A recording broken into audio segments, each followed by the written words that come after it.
Fechar ou não fechar a empresa? Eis a questão. Gente, eu tô viciada nos realities do Me Poupe. Não sei se você tá assistindo ou não.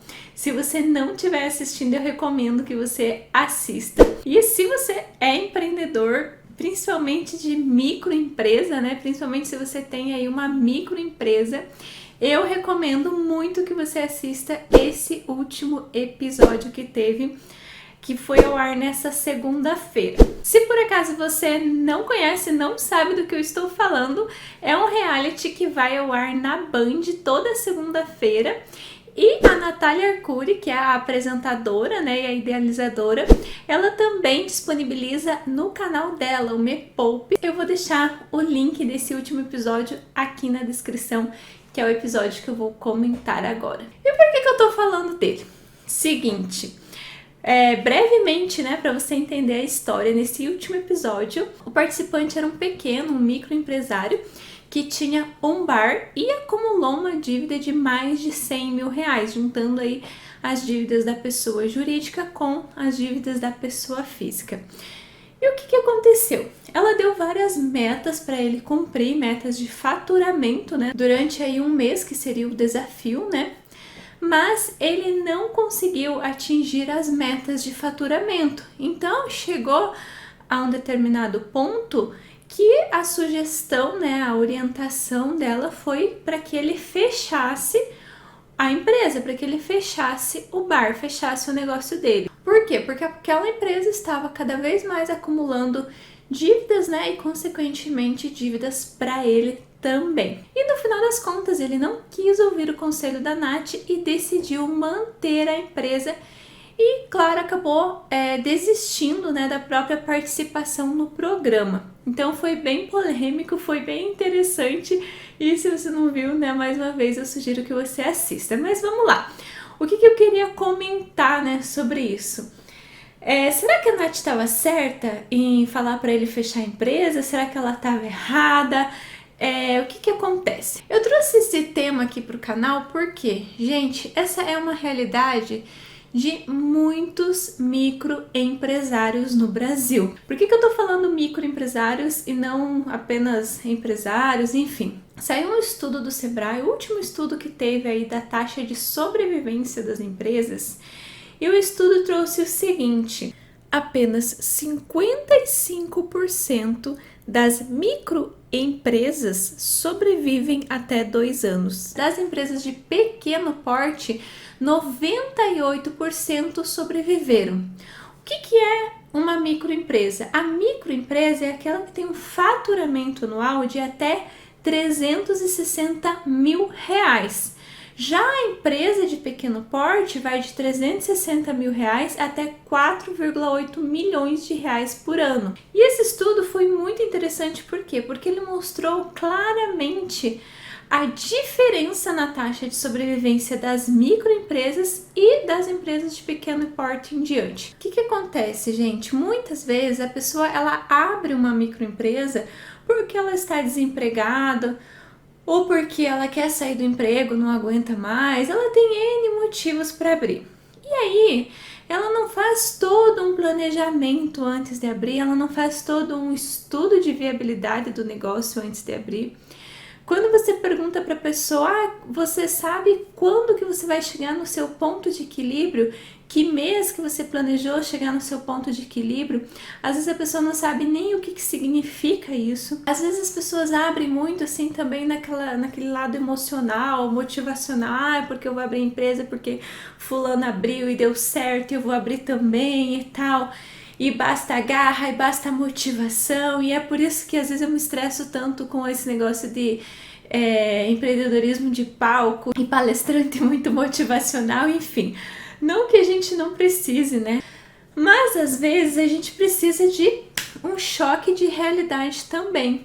E eu acho que foi isso que foi mostrado nesse programa. Foi assim um verdadeiro choque de realidade. Enfim, o que eu queria comentar aqui? Uma das coisas que o relatório do Sebrae trouxe também é que a média das pessoas que abriram uma empresa e essa empresa sobreviveu, em média, elas estudaram por 11 meses, tá? Elas planejaram essa abertura dessa empresa e estudaram por 11 meses antes de abrir a empresa.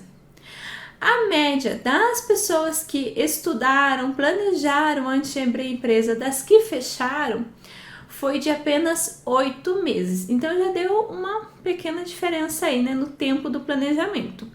Mas na prática, o que eu tenho assim visto e muito? Quando eu tinha escritório, muitas pessoas chegavam lá no escritório para abrir assim uma empresa e a gente, numa primeira conversa, né, quando eu perguntava, por que você pretende abrir, quais foram os estudos que você já fez, se você já fez um estudo de viabilidade aí do ponto, do local, disso, daquilo, enfim, eu percebia que a pessoa ela não tinha se planejado, não tinha estudado nada ainda, sabe? Ela já estava querendo abrir a empresa, mas sem ter muita ideia, sem colocar aquela ideia mesmo no papel, sabe? Descrever exatamente o que ela ia fazer, o que ela ia comprar, por quanto que ela ia vender. Mas assim, nos detalhes eu estou falando. Quando você vai abrir uma empresa, isso não pode estar na sua cabeça. Tem que estar no papel e tem que estar bem detalhado. Você tem que saber quando que você vai atingir o ponto de equilíbrio da sua empresa, em faturamento e também em unidades. Por que eu digo em unidade também? Tá. Digamos que você vai abrir aí uma empresa onde você presta serviço. Ok.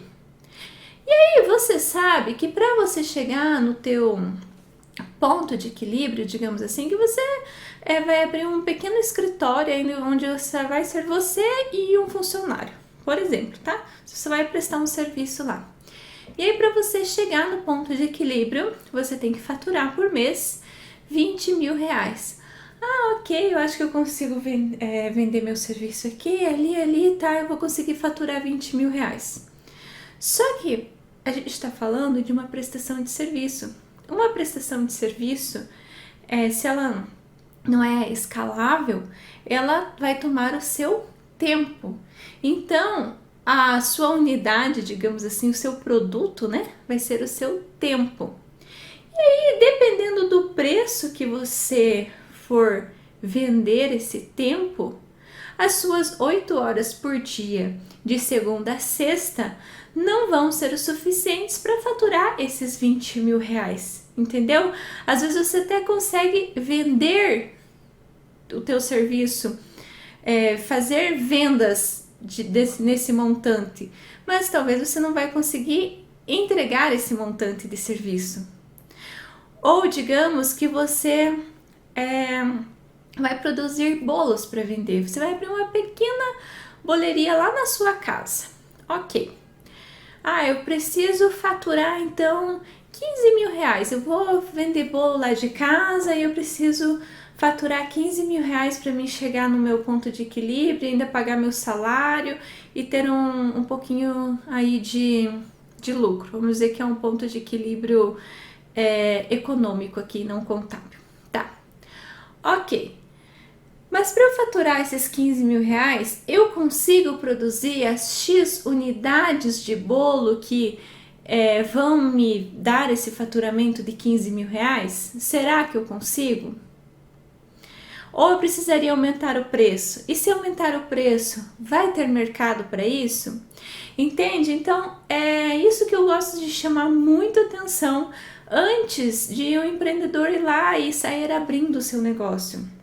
Além de ele planejar todos os custos de abertura da empresa, todos os custos de equipamentos, de máquinas, tal, investimento inicial, ele também precisa ter essa noção de quando que ele vai chegar no ponto de equilíbrio da empresa e se ele vai conseguir manter a empresa aberta até chegar nesse ponto de equilíbrio. Porque muitas vezes a empresa vai demorar, por exemplo, 1 ano para chegar no ponto de equilíbrio. E aí, será que eu consigo manter a minha empresa até chegar no ponto de equilíbrio? Ou será que eu não consigo mais? Então, a gente precisa estar ciente tá muito ciente disso. Não basta a gente ter, às vezes, garra, às vezes não basta a gente ter toda a motivação do mundo se a gente não estudar sobre o nosso negócio e gerir o negócio da forma correta. Se a gente não ir lá estudar a gestão, estudar os números do negócio, fazer realmente um plano de negócios e também, além do plano de negócios, colocar o modelo de negócios no papel. São duas coisas diferentes, o plano de negócios e o modelo de negócios. Você precisa ter isso muito bem descrito, muito bem detalhado. Então, no final das contas, o que eu achei do conselho da Nath? Ela estava super certa em falar para ele fechar o negócio, pois afinal o negócio estava insustentável e já vinha, há um tempo insustentável. Ele não ia chegar no ponto de equilíbrio de um mês para o outro, porque ele tentou naqueles dias aumentar o faturamento, mas ele não conseguiu. Então, com certeza ali faltou planejamento antes de ele abrir o negócio. Porque, gente, não adianta você abrir para ver o que vai dar. Se você for abrir para ver o que vai dar, você pode ter toda a motivação do mundo, você pode ter toda a garra do mundo, mas se os números mostrarem o contrário, não adianta, você precisa se planejar com isso, você precisa fazer os cálculos antes. Enfim, eu acho que eu já falei demais, né?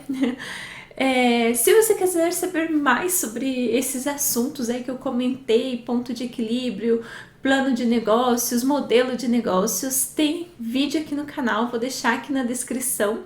Se você já assistiu esse episódio lá do Me Poupe, comenta aqui também o que você achou do episódio. Se não assistiu, corre assistir. Um abraço e eu te vejo no próximo vídeo. Tchau, tchau!